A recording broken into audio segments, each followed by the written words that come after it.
ইউকেতে যারা বাস করেন বাংলাদেশের মানুষ তাদের প্রত্যেকেই শুভেচ্ছা জানাচ্ছি। আমি এখন শহীদ আলতাফ আলী পার্কে আছি। এটার সামনে এটার সামনে এই যে শহীদ হয়েছে এবং এই যে বর্ণবাদের বিরুদ্ধে, বৈষম্যের বিরুদ্ধে, সমতার পক্ষে এই যে শ্রেণী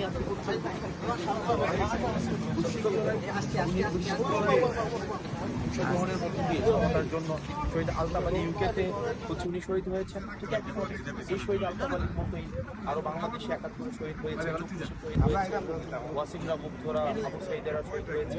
এই যে সমতার যে ধারণাটি, এই লড়াইটি আমাদের মর্যাদার লড়াই, সমতার লড়াই, ঐক্যের লড়াই, সেই এবং শহীদ আলতাফ আলীরা আমাদের মতো